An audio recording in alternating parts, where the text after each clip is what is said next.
What's up YouTube და ყველა ვინც ნახავს ფაქტიურად ამ ვიდეოს. დღევანდელი ჩვენი ვიდეოს ისე იგი ფაქტიურად გარკვეული შინაარსი იქნება ის, რაზეც უბრალოდ აქ არის ამოსული ჩემი დაირექტი ფაქტიურად მოწერილები, რომ MK, დიაბეტს აჩენს დიაბეტს, ვაიმე დიაბეტი, ფილტვებს ხეთქავს, ვაიმე კუნთებს ხეთქავს, ვაიმე აღარ აძინებს და მოკლედ აი იმდენი სტერეოტიპი არის უბრალოდ მოცული ამ MK-ს შორის, რომ უბრალოდ არ ვიცი რა ვთქვა. და შევეცდები რომ დღეს რაღაცა გარკვეული მითები დავამსხვრიო ამ გარკვეულ ნივთიერებასთან დაკავშირებით და პროსტ საინტერესო ის არის რომ ვინ გაავრცელა და საიდან მე უბრალოდ არა ვარ TikTok-ში, უმეტესობა ვინც იწერებიან TikTok-ში იმან რაღაცა თქვა, იმან ესა თქვა. მოკლედ საქართველოში საერთოდ ამ სფეროში გარკვეულად რაღაცა მით უმეტეს ამ ახალი ნივთიერებები რაც არის, სიბნელი არის პროსტა არანორმალური. გარდა იმისა, რომ მარტო ფაქტიურად უმეტესობა მიცის ის, რომ ვითომ თევზისქონი გარკვეულად რაღაცა გულის და სიწრღვანი სისტემისთვის არის ჯანმრთელობისთვის, რადგან გარკვეული მაგარი სტერეოტიპი არის თევზისქონზე კიდევ ვფიქრობ ღირს რომ ნორმალური ვიდეო მაგაზე ჩაიწეროს. იმ პონჩი რომ ნორმალური თევზისქონი ხარისხიანი არაოქსიდირებული უკვე საქართველოში კი არა მსოფლიოში რომ დაითრიო ეგ უზომოდ რთული არის ეგერთი ნიუანსი მაგას სხვა დროს შევეხები და ალბათ რა ვიცი აი უბრალოდ ძალიან დიდი შეკითხვა არის რომ აი ახლა აქ კარგად მოვაგროვე ინფორმაცია დღეს მაქვს ფაქტიურად ორჯიშისგან დასვენების დღე და მინდა რომ ამ თემას შევეხო ნორმალურად და ეს ვიდეო მინდა რომ მაქსიმალურად ხონა მექნება ვინც ამას უყურებთ რომ გადააზიაროთ რადგან მე შესაბამისად ყველა კვლევა რაც მოვიძიე, რაც ინფორმაცია ვნახე, აქ ვფიქრობ უეჭველი ყველაფერი შეძლებით დაგვარად ავაწყობ ამ ვიდეოს მას ვიზავ და ლინკებსაც უეჭველი ყველაფერს დავალაგებ ბიოქაურში, სადაც შეძლებთ რომ თქვენ თვითონ კვლევები აიღოთ და წაიკითხოთ და ახსნე კიდე როგორ სიტუაციას არის უბრალოდ ხალხი, არიან ხალხის კატეგორია უზომოდ ჯიუტები, რომლებსაც რა ვიცი, თვით ლექცია რო ჩაუტაროს ენდრი ჰიუბერმანმა, მაინც რაღაცას კაროჩე, რაც არ უნდა არ გაიგებენ მაგას და მე უბრალოდ ჩემსა შევეცდები რომ ყველაფერი დეტალურად ისე ავხსნა, მე რა მქონია პრაქტიკაში, როგორ მქონია პრაქტიკაში და ვიტყვი თავიდანვე დასაწყისისვე იმ სიტუაციას, რომ აქ იქნება მოყვანილი მაქსიმალურად როგორც კვლევითი ვარიანტი. ყველაზე მთავარი კიდე როგორი სიტუაცია არის კვლევა, რაც კვლევებზე მიდის საუბარი ზოგადად, ბევრი კვლევა რომ ხვდებოდეთ თქვენ შეიძლება იყოს შეკვეთილი, ანუ არ არის ისე რომ აი ყველაფერი აბსოლუტურად რაც თქვა PubMed-ში წერია, რომ ეგ ყველაფერი მუშაობს პრაქტიკაზე 99%. მე გარკვეულად ჩემი გარკვეული ბაზა მაქვს, ჩემი ბაზა იმ კუთხით რომ მყავს ახლოს მიახლოებით 1-8 კაცი, ვინც არინანებს ფულს რაღაცა გარკვეული ნივთიერების დატესტვის დროს ანალიზებზე ჩაბარებას და ჩვენ უზომოდ დიდი ექსპერიენსი მაქვს განსაკუთრებით ამ ნივთიერებასთან დაკავშირებით, რადგან ვერ ხვდებით თქვენ რომ ყოველთვის პირველ რიგში წონის მემატება თუ გინდათ, იქნება კალორიების პროფიციტი ნომერი 1. ახსნე როგორ ნიუანს.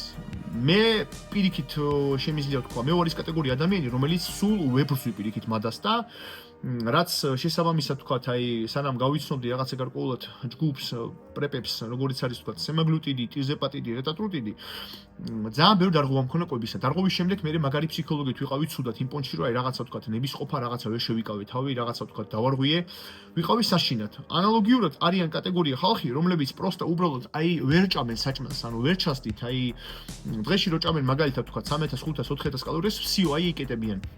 აქვე არის ჩემთან დარბაში, ჩემ ბავშვობის მეგობრები არიან მიახლოებით 3 კაცი, ვისაც იგივე სიტუაცია აქვს. MK არის ისეთი გარკვეული საშველი მაგ კატეგორია ხალხისთვის, ვისაც უნდა წონის მომატება, ვისაც უნდა თქვა წონის დაკლება, ყოველთვის game changer-ი პირველ რიგში იქნება კალორიების დეფიციტი. და გზად ის ნივთიერებები, რომლებიც ჩვენ დაგვეხმარებიან, როგორიც არის თქვათ, სემაგლუტიდი, რეტატრუტიდი, ტიზეპატიდი, ეგენი იქნებიან ნომერი 1. და როგორც თქვათ, შეიძლება ითქვას წონის მატების თემაში, ნომერი 1 იქნება ნივთიერება იბუტამორენი. იბუტამორენი ბაზარი არ არის, კიდე ხო არის სხვა რაღაცა გარკვეული ჯგუფი კორტიკოსტეროიდებიც, გლუკოკორტიკოსტეროიდები, რომლებიც ეგენიც მატებენ მასას, კიდე არის თქვათ, პროგესტინები, როგორც არის თქვათ, მეგესტროლი, აცეტატი, მაგრამ ხანგრძლივ პერსპექტივაში მაგების მიღება ძალიან ბევრი საინტერესო გვერდითი მოვლენა მოაქვს. ისეთი გვერდითი მოვლენა, რომ MK-ს ალბათ იმისი მიახლოებით 5% არ აქვს. ამიტომ ყველაზე ისეთი ბეზოპასტი ვარიანტი, რაც შეიძლება ითქვას წონის მატების ვარიანტში და მადის სტიმულაციის ვარიანტში იქნება იბუტამორენი. ეხლა დავიწყებ რაღაც გარკვეული ჩემ მაგალითების მოყოლას. ახლახანს მოვიდა ჩემთან ერთი ადამიანი, არის რუსი. ახლახანს არა, ალბათ 1-7 წლის წინ. ძალიან მაგარი ტიტულოვანი მკლავჭიდელი არის, არ დავაკონკრეტებ მაგის სახელგვარს. მკლავჭიდელი არის, მუშაობდით მიახლოებით 1-3 თვე. და წლების განმავლობაში გამოიყენებს სტერიკებს, სადაც ციკლში ფაქტიურად წლიდან წლამდე აქვს მიახლოებით 1200-1500 მგ ვიტამინი D, ტრემბოლონი, მძიმე ვარჯიშის დღეებში ოქსიმეთოლონი 150-200 მგ. Короче, მაგარი ჰარდკორული კაცური ისეთი კურსები რა. და ბოლო ხანებში ფაქტიურად სანამ ფაქტიურად მოვიდოდა ჩემთან, მიახლოებით ერთ კვირაში უკვე შემაპარა ეგ სიტუაცია. მე მივხვდი რომ ჩემთან მოვიდა იმპონში, რომ რაღაცა სერიოზული პრობლემა ქონდა, იმიტომ რომ ციკლის საყვანის თემები და რაღაცები ახლა მაიზამე თვითონ ცოტა ჩახედილი არის. და ქონდა როგორი ვარიანტები. ქონდა საშინელი დაღლილობა, ქონდა საშინელი პირში სიმშრალე. ქონდა ძალიან მაგარი, короче, მომატებული მადა, სუტკბილი უნდოდა და ასე შემდეგ. სხვათა შორის, როცა მოროზოვი იყო ჩამოსული ჩემთან და როცა გავიშიტე იქ მკლავჭიდელების იქ ტუსოვკაზე შიგნით, ეგ ტიპიც იქ იჩიჩდებოდა ხოლმე შიგადაშიგ და რო უყურებდი სუხეში ეჭირე რაღაცა გარკვეულად თან წვენი, სვეტში მახსოვს. ან კიდე რაღაცა თქვა ეს ასმუსნაო, რაღაცა თქვა თან აი ეს ისინი რო არის ბარნის ჭამდა თუ რაღაცა მასეთ პეჩენიებს სულ და ჭამდა ისე ინტენსიურად რო უყურებ რო ტიპს მეთქი აი მოშიებული ზარო აქვს მადა ადამიანს რა და მე შესაბამისად მეთქი წადი გეხვეწები გლიკოზირებული ჰემოგლობინი ჩააბარე თქო რა. ჩააბარე გლიკოზირებული ჰემოგლობინი ქონდა მიახლოებით 207. ანუ ფაქტიურად შეიძლება ითქვას რაღაცა აი უკვე პრედდიაბეტი აი 1,000,000% რა და უკვე დიაბეტის თემა ფაქტიურად, იმიტომ რომ სიმპტომები ქონდა საშინელი. და ვეკითხები მე შესაბამისად რომ აბა ვაფშე ყველაფერი ჩამოყარე მეთქი გარკვეული საფლემენტები და ბადები, რას მეთქი უბერავ. კითხე ეგრევე მანდ ვერო თქვათ იქნება ადამიანი, რა ვიცი, რახან უბერავს თუ ვიძახი მაქლა დოზა ტესტს, ტრენს და ოქსიმეთოლონის რაღაცებს, იქნება იბუტამონეს უბერავს მიახლოებით 50-60 მგ. მე მინახია ხალხი, ვინც უბერავინ იბუტამონეს 50-60 მგ დღეში. მე ვნა რა, მე ვაფშე ეგ არც ვიცი ბრაპონტია და ვაფშე რა არისო. ოპა, ეგ საინტერესო არგუმენტი იყო და ყველაზე საშინელი, ნუ ხოდა კლასიკური რაღაც გარკვეული ისეთი დანამატების არაფერი განსაკუთრებული ბადები არ ქონდა. ქონდა მარტო როგორც მახსოვს, ქოქათი, ტაურინი, ნაქი, აი ელემენტარული კლასიკა ფაქტობრივად არაფერი განსაკუთრებული და პროსტა ქონდა უბრალოდ რაც იყო ჩემთვის შოკი. ნიაცინამიდი იყო რა. და ნიაცინამიდი დოზირებაში ქონდა მიახლოებით 2 გრამ ნახევარი. და ვეუბნები რომ ნიაცინის საერთოდ ძალიან აფუჭებს ნახშირწყლოვან ფაქტიოთ რაღაცა გარკვეულად ეს შეიძლება ითქვას მეტაბოლიზმს და ვეუბნები რომ ეს დოზირება რატო თქო ბრო ამ ხელა დოზირება მეთქი ნიაცინისა რატო იმიტომ რომ ნიაცინამიდი გარდაიქმნა მე NAD-ში მე ვთხარ ეგ ბაზარი კაია თქო მაგრამ დოზირება მაგისთვის თქო საკმარისია მიახლოებით 500-700 მაქსიმუმ 1000 მგ რატო 2000 და 2500 მგ მან ჩავარდა მე პაუზა შესაბამისად მე მეგონაო რაც მე დოზირებას მივიღებდიო მით NAD-ს ფაქტიურად გარკვეულად სინთეზი მოხდებოდა უფრო მაღალიო და იქ რო გარკვეულად მიზეზი მაგისი რომ ადამიანი წლების განმავლობაში გამოიყენებდა ჩვეულებრივ კლასიკურ ნიაცინამიდი არის უბრალოდ აქტიური ფორმა B3-ის ვიტამინის და ეგ ერთი ნიუანსი ფაქტიურად და მეორე ნიუანსი რაც არის რომ სანამ даже ნიაცინამიდს მე მივიღებდიო просто მეواسება მაგრამ ტკბილიო და სისტემატურად ვარჯიშის პროცესებში და რაღაცაო უბერაო რავი ეს ზეფირის საუჭამოა ზეფირი მიჭამია დღის განმავლობაში ხან ყოფილა დღეო რომ თავისუფლად მიჭამია 500-600-700 გრამიო თითქმის კილომდე მაგის გარდა კიდე რაღაც წონებს უბერაო აი მეواسება ესეთი კიშკაობაა რა შეიძლება ითქვას და ეგ იყო მანდ ყველაფერი გასაგები რომ ადამიანმა წლების განმავლობაში რაღაც ელემენტარული просто ვიტამინი შეიძლება ითქვას მაგით და არასწორი თქვა კვების რაციონით მოახდინა ის რომ ფაქტიურად პრედდიაბეტი დიაბეტი არ იყო მთლად მაგ სიტუაციაში ეგ სიტუაცია გამოსწორდა ძალიან ადვილად მე მიახლოებით 1-2 თვეში მეტფორმინით გლუკოფაჟით კვების დარეგულირებით შესაბამისად ბევრი კარდიოთი და ცოტა ყველაფრის კორექტირებით მაგრამ მე მის თქვა მინდა რომ ყოველთვის ყველა გარკვეული წამალი იქნება წამალიც და იქნება შხამიც ანალოგიურად ახსენ როგორ სიტუაციას აი ყველაზე საინტერესო ისეთი გარკვეული კვლევა რაც არის აი უზომოდ საინტერესო კვლევა რა ეგ არის ის რომ 65 აი ახლა მე ჩემთვის ვიტყვი აქ რომ მე შესაბამისად ამის ლინკი ჩავაკრა რა ფაქტიურად NAS et al 2008 წლის კვლევა არის 65 წლის ასაკიანი ხალხი 60-დან 91 წლამდე ალევინებდნენ 25 მგ-ს იბუტამორენს დღეში 0 იყო 0 შემთხვევა იყო დიაბეტის 2 წლის განმავლობაში ასაკობრივებში ყველაზე მთავარი რაც არის რომ თქვენ ხვდებოდეთ დიაბეტი ჩდება მაშინ როცა ადამიანი პირველ რიგში ვიტყოდი არის ცოტა მიდრეკილი გენეტიკურად დიაბეტისკენ ეგ ერთი მეორე ადამიანი არის მაგარი ზარმაცი წევს თუ დივანზე უყვარს თუ დასვენება და უყვარს მაგრად ჭამა უყვარს მაგრად ტკბილი და ეგ პროცესი როცა კუჭქვეშა ჯირკვალს ძალიან მაგრად ერხევა ეგ პროცესი არ ხდება 2 თვე 3 თვე 4 თვე გინაც მეგადოზინგით იბუტამორენით ეგ ხდება წლების განმავლობაში როცა ადამიანი არის ზარმაცი არ არის გიპერაქტიული, იღებს ბევრ გარკვეულად სწრაფ ნახშირ წყალს, შეიძლება უკვე ამ კონტექსტში ითქვას და უბრალოდ აქვს ჭარბიწონა, გარკვეული რაღაც გენეტიკური მიტრიკილებაც და პირველ რიგში ყოველთვის ამ სიტუაციაში თუ მივასაუბარი დიაბეტზე და დიაბეტი გააჩინა, ყოველთვის იქნება ჭამა ბიჭებო, ჭამა. წარამარა ეს თქვათ აი მოზარდები ვინც არიან, სუსნაკად აქვს თხის განმავლობაში მე მინახია და მყოლია კლიენტურა. იქ კოკაკოლას დალევს ჩვეულებრივს, მივა, ლიტრას ჩაის ხავს, იქ ორის ნიკესია, იქ ზეფირი, იქ ჟელიბონი ვორჯიშის დროს უნდა ვჭამო და ესეთი გარკვეული პიკები რაც არის დროთა განმავლობაში ფაქტიურად კუჭქოსა ჯირკვალს ცვეთავს და შესაძლებელია კი რომ ადამიანი წლების განმავლობაში მასე თქვათ რაღაცა გარკვეულ რეჟიმზე იყოს, რომ გაუჩნდეს დიაბეტი, ან თქვათ პრედიაბეტი და მერე დროთა განმავლობაში დასჭირდეს რაღაცა 2, 3, 4, 6 თვიანი გარკვეული რაღაცა ისეთი მერე კურნალობა რაც დაშიშველებადი არის.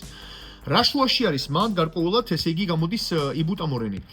იბუტამორენზე თუ მივასაუბარი, აი წარმოვიდგინეთ რომ ასაკში ადამიანი როცა არის ყველანაირი მეტაბოლური გარკვეული პროცესი და გინე ჰორმონალური რაღაც ვარიანტები ყველაფერი აქვს ძალიან დაბალი და აქ ამ კვლევაში იყოს ფაქტიურად პაციენტები და ხალხი იყვნენ ფაქტიურად 60-დან 91 წლამდე და 2 წლის განმავლობაში აღებინებდნენ 25 მგ-ს იბუტამორენს და არ გაუჩნდათ დიაბეტს. რამოდენ ორ კაცს ქონდა ესე იგი ფაქტიურად 53-დანო ცოტა ფაქტიურად მომატებული თუ არ ვსწრები გლიკოზირებული ჰემოგლობინი, ცოტა, რომელიც დაჟე იბუტამორენის შეწყვეტის შემდეგ მიახლოებით ორ თვეში გლუკოზას და გლიკოზირებული ჰემოგლობინის დგებოდა ფაქტიურად თავისით ნორმაში.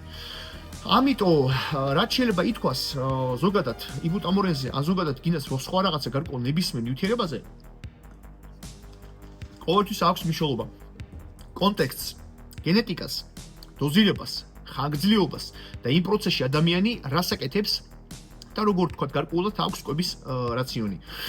ყველა ვინც წონის მომატებას ცდილობს, უმეტესობა ვინც კი ფაქტიურად ვისაც მე ვიცნობ, სულ ყველა ფაქტიურად ცდილობს მაქსიმალურად რომ აი ჭამაზე თუ მივასაუბარი, არის კატეგორია ხალხი თანმიმდევრ ძალიან მაგრად ფაქტიურად ევასებათ ისეთ ვარიანტში ტკბილის ჭამა და მაგის ფონზე წლების განმავლობაში ეგრო რაღაცა გარკვეული აი მე მაგალითად ჩემი კვების რაციონი უკვე წლების განმავლობაში ისე მაქვს ჩამოყალიბებული რომ აი არაფერს სხვას უკვე აღარ ვეპოტინები, არაფერს სხვას აი არასდროს მე წავიდეს ამე თქვა თბილისში და თქვა რამე რაღაცა გამოვაყოლო, რაღაცა თქვა აი შევჭამო, ის შევჭამო, ეს შევჭამო. არასდროს სულ მოხდეს იგივე რაციონი და მაგ ხალხსაც ფაქტიურად როცა ადამიანს თქვა აქვს აშლილი რაღაცა გარკვეული წესრიგი თავის კვების და რაღაცა რეჟიმზე არის მოწყობილი მაგაზე რა. მაგას უბეროს წლების განმავლობაში. მან არაფერს შუაში ვაფშე არ არის იბუტამორენი. იბუტამორენი მაგალითად აი კიდე ერთ-ერთი კიდე კვლევა არის ფაქტიურად აი აქ ეხლა ვნახავ. აქ ეხლა მოვინიშნავ ჩემთვის ჩაპტმან 1996-ის ფაქტიურად იყო დოზირებები 2 მგ, 10 მგ, 25 მგ ფაქტიურად და 10 მგ დოზირებაზე ვაფშე არანაირი გარკვეული გვერდითი მოვლენა გლუკოზის დონეზე, დილით უსმუზე და რაღაცა გარკვეული ისეთი მეტაბოლური პრობლემა არ ქონდა დოზირებაში 10 მგ-ში 1997 წელი ფაქტობრივად ეს არის ორი მსგავსი მიახლოებითი კვლევა.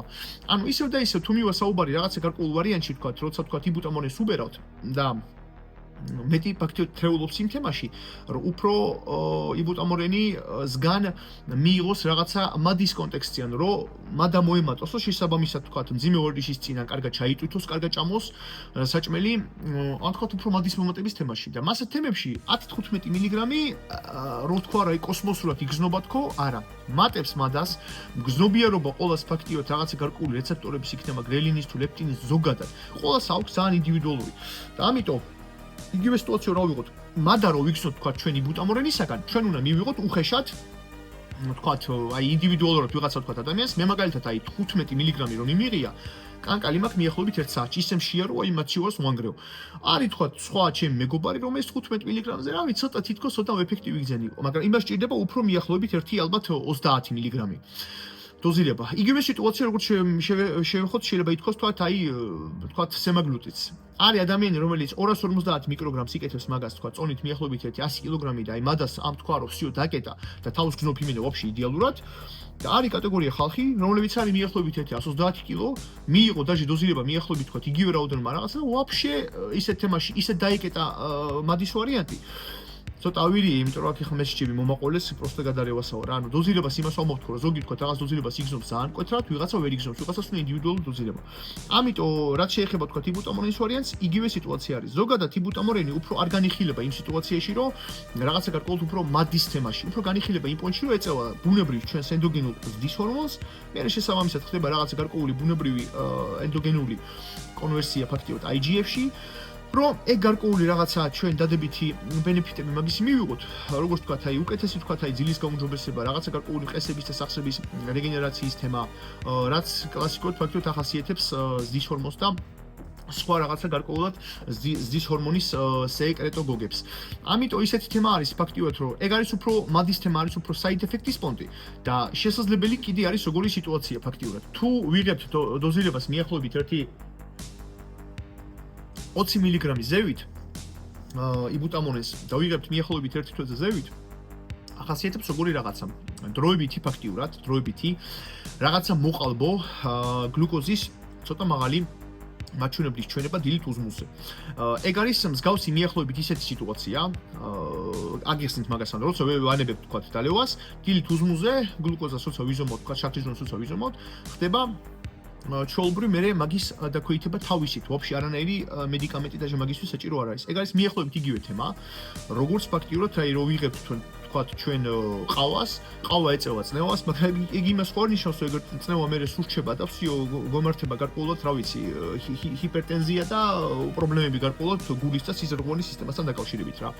ამიტომ ეგ არის რაღაცა გარკვეული ყალბი, რაღაცა დროებითი რაღაც გარკვეული ეფექტი, რაც თვითონ თავისით რეგულირდება.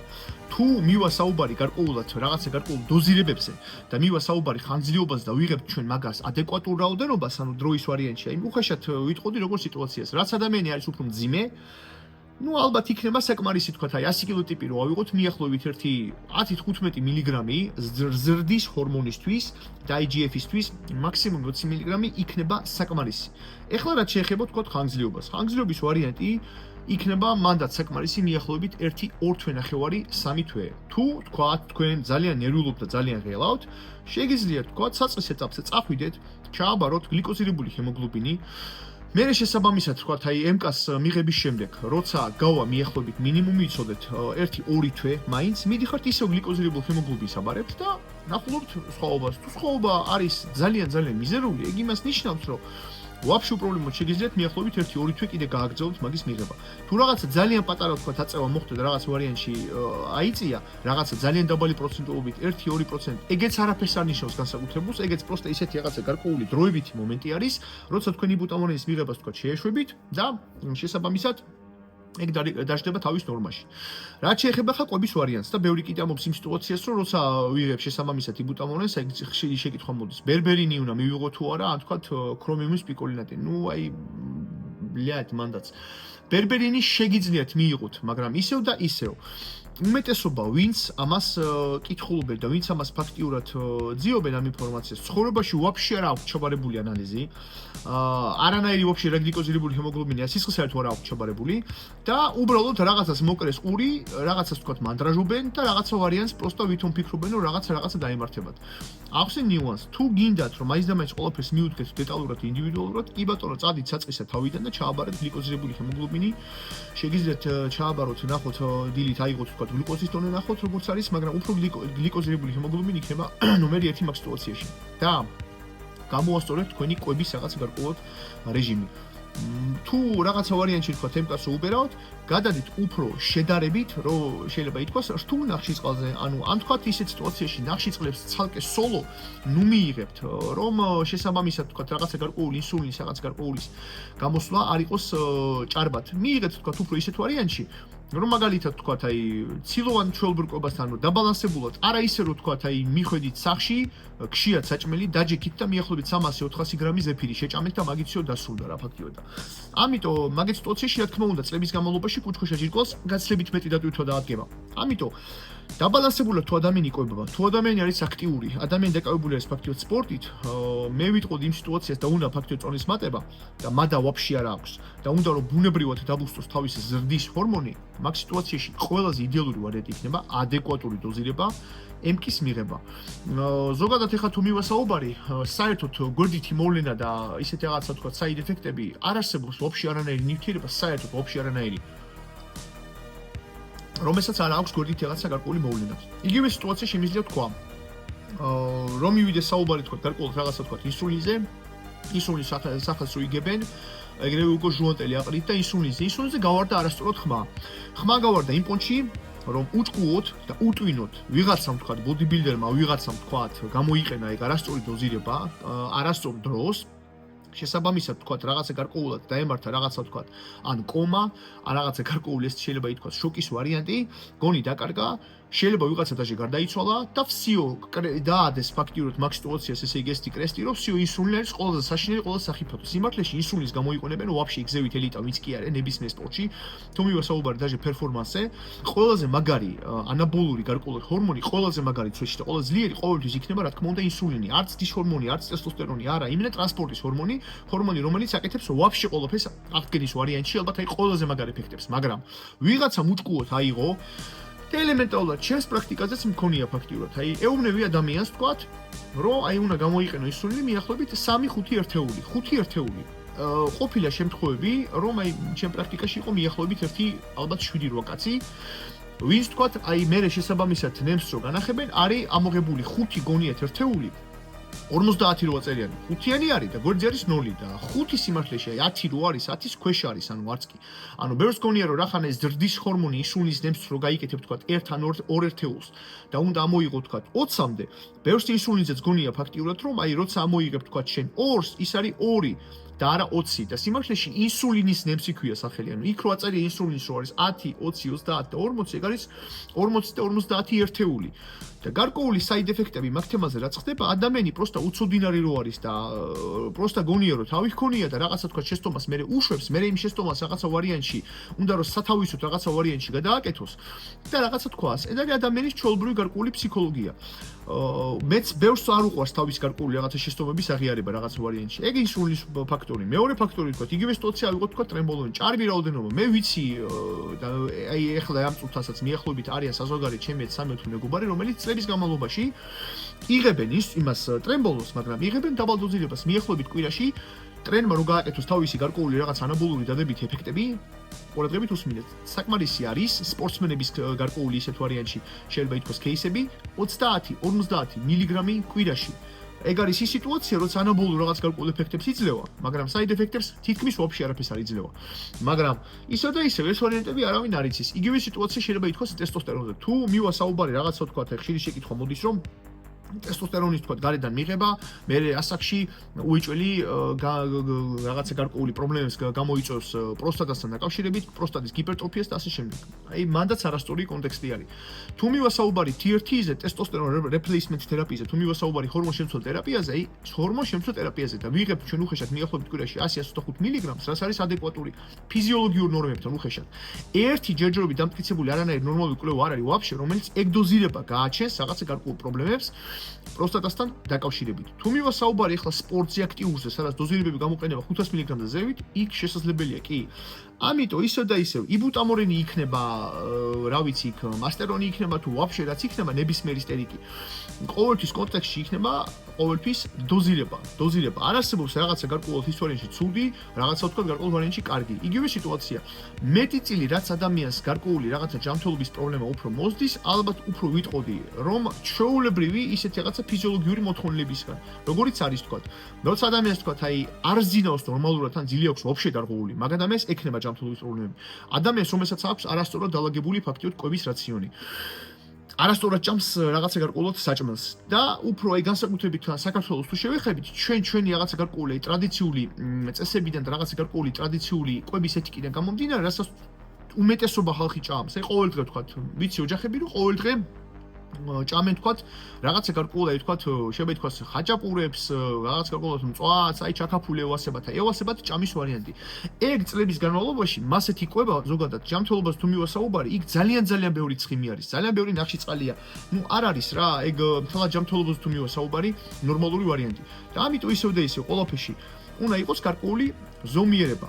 ეს ვიდეო, აი რაც ახლა მე ვილაპარაკე, ამ კვლევებსაც უიჭველი, მე ამ კვლევებს ყველაფერს მე ამოვიღებ და დავალაგებ ამ ვიდეოს, არ ვიცი ბიოქაოში ავტვირთავ თუ არა YouTube-ზე, მინდა რომ ავტვირთავ ფაქტიურად. მე დავალაგებ ამ კვლევებს ბიოქაოში. ჩაუჯექი და წაიკითხეთ უბრალოდ, რომ დაბალ დოზირებაში მიახლოებით 10-20 მილიგრამი მოკლე პერსპექტივაზე, თუ ადამიანი ნორმალურად ჭამს საჭმელს, ადამიანს არ აქვს გენეტიკური გარკვეული რაღაცა პრობლემა, იმაკ კუთხით არანაირ პრობლემას MK არ შექმნის. ამიტომ ისეთი რაღაცა გარკვეული შეიძლება ითქვას რაღაცა ლაიფჰაკი თუ ბიოჰაკი არის იმათთვის, ვისაც წონის მატება უნდათ, ვისაც არ უნდათ სტეროიდების გამოყენება, ვისაც უნდა რაღაცა თქვა ვარიანტში თავის ჰორმონალური და ენდოგენური სისტემა დაბუსტოს და მიიღოს რაღაცა გარკვეული ისეთი ნივთიერება, რომელიც ზრდის ჰორმონსაც აწერს და ყველაზე მთავარი რაც არის, ცოტა მადას მოგმატებს. მეც შევჭამთ ნორმალურად და შესაბამისად მოვიმატეთ წონას. რაღაც ვარიანტებში კიდე მინდოდა რაღაცა ვარიანტები მეთქვა აქ და შევესწრები ახლა ესეც ვილაპარაკო. MMA-ზე იყო კვლევა, სადაც უსმინეთ. ამასაც მე ბოლოში ვიჭველი ამ კვლევას აქ ამოვიღებ ვეცდები რა. ეს კაი ხანი კი მოუნდები ამის აწყობას, მაგრამ ვიზავრო თქვენგან პროსტ ხოვნა მოხრო გადაუზიარეთ მეგობრებს რა, ვინც ცოტა თემაში არის, ვისაც ცოტა ესმის ვარიანტი და ცოტა ჩახედინე სპორტში ჩემს კონტექსტს ძალიან ჯიგულად მიხვდება, რასაც მე ხოლმე ლაპარაკობ და ვისაც თქვა ჯიბრზე არის უბრალოდ და ვის თქვა დილერობს უბრალოდ ტრემბოლონით და იმით ტესტოსტერონით, ის მე ვერ გამიგებს ალბათ. MMA-ზე თუ მივასაუბარი, ნორმალური დოზირების მიღებისას იბუტამორენი, ესე იგი მატებდა კუნთოვან მასას 1-2 კილოგრამს უხეშად მშრალ მასას ციკლზე მიახლოებით აქ დრო არ არის, მაგრამ მეგონა ინახოს მიახლოებით ალბათ ციკლზე თუ მივასაუბარი ალბათ 1-2 თვე. აუნჯობესებდა ღრმა ძილს ფაქტიურად 30-40%-ით. ეგ არის აი ძალიან მაგარი მაჩვენებელი, იმიტომ რომ ძილი აი ჩემ თავზე შემიძლია თქვა, ვეძებ წლების განმავლობაში ისეთ გარკვეულ რაღაცა ნივთიერებებს, რომლებიც პერფორმანსს გააუმჯობესებენ უფრო სპორტის მხრივ. და მე ვარ ამ კუთხის უფრო მკვლევარი, შეიძლება ითქვას, საქართველოში ალბათ რა ვიცი, მე არ გამიგია ბევრი, ვინც აი მე ვატარებ ფაქტიურად ჩემ თავზე ექსპერიმენტებზე და იმდენი საიდ ეფექტები მაქვს. დაჭერილი და იმდენი რაღაცა გარკვეული ცუდი მქონია, რასაც მე არ ვლაპარაკობ. ჩემო მეუღლე მისი ჩემს მაგაცებმა იციან. მე გადავებიან რომ არ დაიღალე ამ ექსპერიმენტები ჩემ თავზე. არ დავიღალე, იმიტომ რომ მინდა ისეთი რაღაც გარკვეული რაღაცა კუთხე ვიპოვო, ისეთი რაღაცა, რაც არ იქნება არც ინტერნეტში, ვერ მოიცავს ვერც ხელოვნური ინტელექტი მაგაზე რაღაც გარკვეულ ინფორმაციას, ან ჩემს გარკვეულ კვლევებს ვატარებ. ძილი არის უპირველეს ყოვლისა, აი ყველაზე ისეთი გარკვეული მაგარი, შეიძლება ითქვას ფიზიოლოგიური აღდგენი, დაჟეწვეთ ონებზე რა თქმა უნდა. ამიტომ ძილს აუნჯობესებს ღრმა ძილს მიახლოებით 30-40%-ის. აუნჯობესებს ესე იგი აღდგენას გრეპლინგის ტეიქდაუნების ფაქტიურად და ძალას ხანგრძლივ რაუნდებში. ანუ იბუტამორენის მიღება, ანუ ხო ხვდებით რომ აქვს ამას გარკვეული ესე იგი დადებითი ბენეფიტები რა. და ძალიან გარკვეულად ეს არის ისეთი სასარგებლო ჰიბრიდული სპორტებისთვის, სადაც არის საჭირო უფრო ბალანსი ფაქტიურად ძალის გამძლეობის და რეგენერაციის. ანუ აი ეს კვლევა ამასაც მე ვეჭველი ჩავაგდებ. ამასაც და ვიტყვი ამ სიტუაციას, რომ აი რამდენ რაღაცა ბენეფიტს იძლევა ამ სიტუაციაზე. იყო კვლევები MMA-ს მებრძოლებზე ფაქტიურად, რომლებიც ძილს აუნჯობესებდა, აღდგენას რეგენერაციას სრულებდა, მატებდა გამძლეობას და დაჟე ბალანსში ძალასაც. ამიტომ რა ვიცი, აი ესეც რაღაც გარკვეული кейსი არის დადებითი გარკვეულად იბუტამორეზე. კიდე რა შეიძლება რომ აქ შესაბამისად კიდე გადავხედავ, აქ მაქვს გარკვეული რაღაცა მონიშნები. FDA-ზე FDA-ზე რატო შეაჩერა FDA-მ ფაქტობრივად კვლევა? აუ FDA-ზე ხო, короче, აი არ ვიტყვი რომ მეცინება, მაგრამ აი FDA დაფიქრდით რა, Food and Drug Administration, მაზალი არ არის. ეხლა თქვენ როგორ ფიქრობთ, რომ აი ყველაფერი რასაც თქვათ ახლა არის კვლევები და რასაც თქვათ ახლა ჩვენ ახლა წამლები რაღაცები გვაქვს, მარტო ეგენი არსებობს. ანუ იქაც თავის გარკვეული რაღაცა რაც პოლიტიკა არის, რაც აი უნდათ გააკეთებენ კვლევებს, რაც არ უნდათ არ დააფინანსებენ და ასე შემდეგ. შეაჩერა რატო? კვლევა რაც იყო ასაკიან ხალხზე. და ასაკიან ხალხს რომ ამას ალევინებდნენ იბუტამორენის როგორც ზრდის ჰორმონის შემცველ თერაპიის პონჩში. რო ვთქვათ, იქნება გაიუმჯობესებინა, ვთქვათ, კოლაგენის სინთეზი, ძილი და ეს ყველაფერი რაღაცა ვთქვათ ვარიანტში გაიუმჯობესებინა. ქონდა კიდე რა მადა რო ემატებოდათ, შესაბამისად წყალს ეს საჭმელს ჭამდნენ უფრო შედარებით მეც, ეგერთი ნიუანსი არის. ზრდის ჰორმონს, როცა გინას თქვათ, ავიღოთ თქვათ, ჰორმონ შემცველ თერაპიის პონჩში და მზა რაც არის კლასიკური ზრდის ჰორმონები, გინაც გავიკეთოთ მიახლოებით 1 ერთეული და გინაც ამას როცა თქვათ ვიყენებთ ჩვენ, ცოტა წყალს ცვეთში აკავებს და როცა წყალი უკავდებოდათ ახლა ასაკიან ხალხზე რომ მიდის საუბარი ახლა ადამიანი რომელიც არის მიახლოებით 60 და 80 წელი, იმას ვერ მუშაობს ნორმალურად, ვერც თირკმენა, ვერც გული, ვერც ვერაფერი. ლოგიკურია რომ წყალი რო შეუკავდებოდათ, ხდებოდა ცოტა წონის ისა წნევის მატება ხდებოდა და მაგიტო შეაჩერეს და არა მაგიტო რომ თქვათ გარკვეულად დიაბეტს აჩენდა, ანუ უბრალოდ წყალს ცოტა აკავებდა მაგის ფონზე ხალხს წნევის პრობლემა ფაქტობრივად ექმნებოდათ და მაგის ფონზე შეაჩერეს და არა იმის იმ კონტექსტში რომ დიაბეტს აჩენს ეს. ამიტომ აი ესეც ძალიან დიდი პლუსი არის, ესეც მინდოდა აი არ გამომჩა. რო სიტუაცია მე თქვა რომ დიაბეტს პირდაპირ ისეთი გარკვეული კვლევა რომელიც აი სრეჩში დიაბეტს აჩენს არ არის, აი ვაძიე ფაქტიოდ აი რაც კი სიტუაცია შეიძლებოდა აი ძალიან ისე ღრმად ვეძებე რომ ვიძახით თუ იქნება რამე რეალურად ყოფილიყო. შეიძლება როგორც თქვი დროებით მიღების პროცესში ცოტა დილით გლუკოზას შეიძლება ეწეოდეს, შეიძლება რაღაცა გარკვეულად აი ისე ძალიან ოდნავ სტატისტიკურად აი ვაფშე უმნიშვნელოდ გლიკოზირებული ჰემოგლობინის დიდეს, როცა მით უმეტეს დოზირებები არის მაღალი. ამიტომ კონტექსტში, როცა მიდის საუბარი თქვა რაღაცა გარკვეულად დაბალი ესე იგი ფაქტიურად დოზირებების მიღებაზე, ადეკვატურ დოზირებების მიღებაზე, არ აქვს ადამიანს გენეტიკური მიდრეკილება და ჭამს უფრო ბოლიმენი ნორმალურად სუფთად, იბუტამორენი დიაბეტს არ აჩენს 99% შემთხვევაში. 1% რაღაცა რო გავარდება, იგივე სიტუაცია მოუყევი ხა მე გარკვეულად რაღაც ისულინზე, ეგ არ არის ისეთი გარკვეული პრუფი, რომ შეიძლება ამას ხაზი გადავუსვათ. ამიტომ ესეთი გარკვეული რაღაცა ვიდეო გამოვიდა ამ კვლევებს ხო იმედია ესე გავაკეთებდი რომ ჯიგრულად ამოყრიდი ამ სიტუაციასაც ფიქრობ პოსტსაც ამას დავწერ უეჭველი ამიტომ ეს ვიდეო უბრალოდ გადააზიარეთ და ისევ ავხსნი როგორ სიტუაციას აი ხალხს საქართველოში რა არის პრობლემა ფაქტიურად ანუ ძალიან უბრალოდ აი ეზარებათ ხალხს აი ნორმალურად კვლევების კითხვა. მე რო ეს კვლევები რეალურად მომეძია, აი გუშინ ძალიან გვიანობამდე ვიჯექი, კაიხანი ნორმალურად კითხულობდი, თვალები ავიტკი, რასაც ქვია რა. დღესაც თელი დილა ვაგროვებდი ამ ინფორმაციას, იმიტომ რომ პროსტა ყეშიაო მივიდა, იმიტომ რომ იქ რეკლამა არის გაშვებული და იქ რეკლამა იქ იწერებიან და მომთხოვეს ჩემებმა რომ იქემა რაღაცა ვიდეოს თემა გადავიღოთ ამ სიტუაციაზე, რომ იმენა MK ძალიან არის მოთხოვნაში, ძალიან გაპიარებულია ფაქტობრივად ეგ ნივთიერება, მაგრამ აი ეს side effect-ებს, რომელსაც ვითომ ამობენ, რომ ვითომ დიაბეტს აჩენს, პროსტა ყეში მაქვს აქ ამოსული რა და აი ეს ინფორმაცია არის, აი რაც ახლა მე აქ ვალაგებ, მე ვნახულობ იხსენ სიტუაციას. კვლევები რაც კი არის ნორმალურია აქ. მეორე სიტუაცია, აი გუჯა, ჩემი ძმაკაცი აქ წლები ვისთანაც მე მეგობრობ, სხვა ჩემი მეგობრებიც არიან, რომლებიც სისტემატიურად სულ მიახლოებით აი წელიწადში მინიმუმი ალბათ ვიტყოდით 10 თვის განმავლობაში იღებენ ეხლა ვიტყვი რომ არ მოვიტყუო 15 მგ წვეთში ვაბარებთ გლიკოზირებულ ჰემოგლობინს და ვაფშე არ იცვლება საერთოდ არც გლუკოზა არაფერი პროსტა დადებიც ადამიანი იმას გრძნობს რომ უბრალოდ მადა ემატება მადა ვაფშე ადამიანს არ აქვს ასევე კიდე არის სხვა მიახლოებით ეს სხვა ჩემი 4 მეგობარი რომელიც დაჟე ხანდახან კვირის განმავლობაში თქვა თუ დოზირება რაღაცა თქვა გამორჩა და არ დალია შეიძლება რომ ერთიანი დალიონ მიახლოებით 20-30 მგ შუა დღეს რომ მაქსიმალურად პიკი მიიღონ უფრო ისეთ ვარიანტში არასდის ჰორმონის როგორც მადის შეჭამონ ნორმალურად და მეორე დღის ტესტ ვარიანტში იყო ჯანზე ჩატვირთულები ამიტომ ვინც ცდილობ თქვა რაღაცა გარკვეულ ვარიანტში თქვა როგორც თქვი წონის მატებათა ჯანზე მოსვლის ვარიანტს შეგიძლიათ გამოიყენოთ. მადის თემა ვეღარ ვიტყოდი რაღაცა პონჩი, ვინც თქვა ცხიმის წვასაც ეხმარება MK. ლოგიკურია ყველაფერი რაც დის ჰორმონს აწევს და IGF-ს აწევს, კი ცხიმის გარკვეულად რაღაცა თქვა დაშლას და მეტაბოლიზმს გააუმჯობესებს, მაგრამ მანდაც ისეთი პონტი არის პირველ რიგში მაინც ყოველთვის იქნება კალორიების დეფიციტი ძალიან რთული იქნება კონტროლი მადისა რა იმ დოზებზე ფაქტიურად თან თუ მივასაუბარი ცხიმის წვაზე უნდა მივიღოთ მიახლოებით 15-20 მგ მაინც MK რომ მოახდინოს ნორმალური პიკი ფაქტიურად ზდის ჰორმონის აწევის და უკვე მაგას აქვს შინაარს იმ პონჩო ცხიმის წვას რეალურად ეხმარება ამიტომ თუ 25 მგ 2 წლის განმავლობაში ასაკია ხალხს არც ერთი შემთხვევა არ იყო ვისაც თქვა დაემართა დიაბეტი რატო თქვენ ახალგაზრდა ბიჭებს ვინც ხართ ფიზიოლოგიურად ჯანმრთელები ვინც ხართ ყველაზე მთავარი აქტიურები და თან ნორმალურად ჭამთ დოზირება 10 და 15 მგ რატო უნდა გაგიჩნდეთ დიაბეტი ეგ შეკითხვა ფაქტიურად დაუსვით თქვენ თავს რა ამიტომ ვიღაცა გურუებს ძალიანაც ნუ მოусმენთ მე წლების განმავლობაში გავიზარდე შეიძლება ითქვას აი old school რო არის და მაშინ ინფორმაციული ველი ვაფშე არ იყო არანაირი Google და ინტერნეტი ვაფშე არ იყო 15-18 წლის საერთოდ. და იყვნენ უბრალოდ ისეთი კატეგორია ხალხი, რომლებიც გენეტიკურად იყვნენ ჯანზე, იყვნენ გაბერილები. პროსტა იკეთებდნენ კლასიკურად რაღაცა აფთიაქურ თქვა შეიძლება ითქვას ანომნადრეს, არამე პროპიონატს. ან თქვა კლაპავდნენ უბრალოდ მეთანს. ან იკეთებდნენ მაშინ იყო რეტაბოლილი, დეკადურაბოლილი, იგივე ნანდროლონ დეკანუატი. და გენეტიკურად თან იყვნენ ჯანზე, თან უბრალოდ ჭამდნენ ჯიგრულად, თან უბრალოდ შეძლებულები იყვნენ იმ პონჩი, რომ ანუ სულ ჭამდნენ ყოველდღე ხორცს, მაშინ საჭმელიც არ იყო ნორმალურად. კი, შეიძლება ახლა ბევრს გაიცნოს, მაგრამ მიახლოებით 20 წლის წინ და 22 წლის წინ მაშინ იყო პრობლემა, ანუ საჭმელიც ფაქტობრივად ყოველდღე ხორცი გეჭამა და თევზი და მასეთი საჭმელი ცოტა ფინანსურ პონჩი იყო რთული.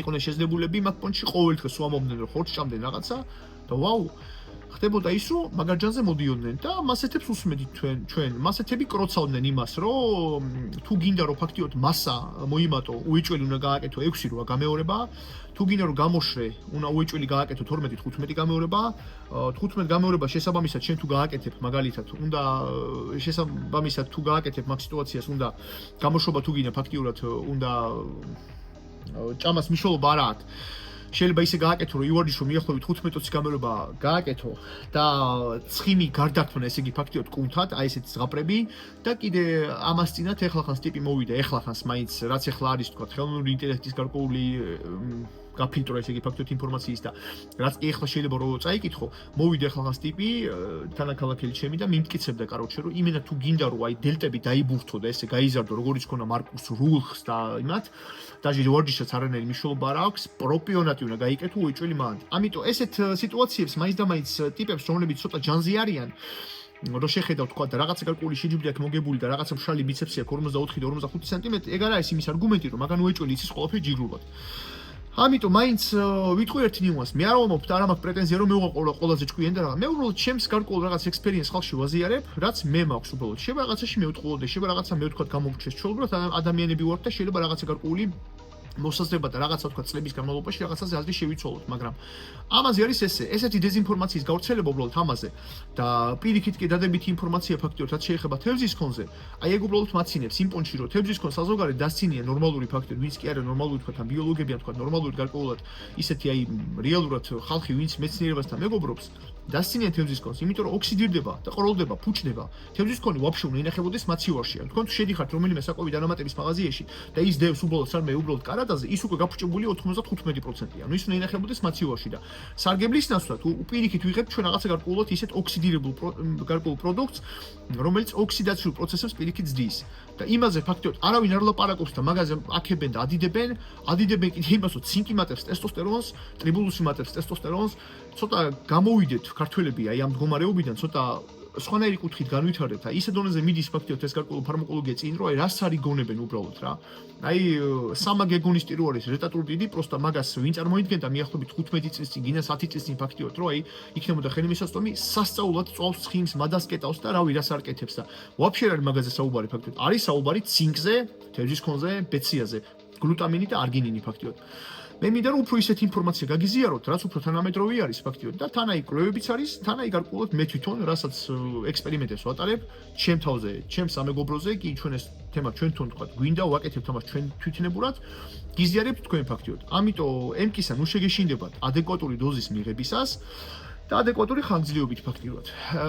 ეს არის დღევანდელი ესე იგი ფაქტიურად ესეთი ვიდეო გამოვიდა საკმაოდ დიდი. თხოვნა არის ჩემი ის გადაუზიარეთ უეჭველი მეგობრებს, თორსა იქნება გავრცელდეს ეს ინფორმაცია ამაზე, რომ კონტექსტს აქვს მნიშვნელობა ბიჭებო, ყოველთვის აქვს, დოზირებას ისევ და ისევ გამიმეორებ და რაღაც გარკვეული ნიუანსებს, რაზეც მე ვილაპარაკებ. ეგ არის ესეთი მოსაწყენი პოდკასტი გამოვიდა ფაქტიოდ ემკაზე, მაგრამ ვფიქრობ რომ მომწურავი რა. ამიტომ აღნიშნავ ბოლოში ვიტყვი ერთ ნიუანსს. კაი თქვენს კაი გამგონი უნდა თუ ადამიანი ვინც ცოტა თემაშია ჩახედილი, ცოტა კითხულობს რაღაც სამედიცინო თქვა თან ლიტერატურას ან თქვა მიუღვია ემკა, უმეტესობა ვინც ბევრს ყაბედობენ, საერთოდ მიღებულიც კი ვაფშე არ აქვს საერთოდ, ანუ ვაფშე მიღებული არ აქვს. ან თუ მიღებული აქვს დოზირება 10 მგ. აი მე მაქვს ნაცელი იბუტამორენი 50 მგ. ჩვენს მაკაცს ერთს აქვს ნაცელი მიახლოებით 80 მგ.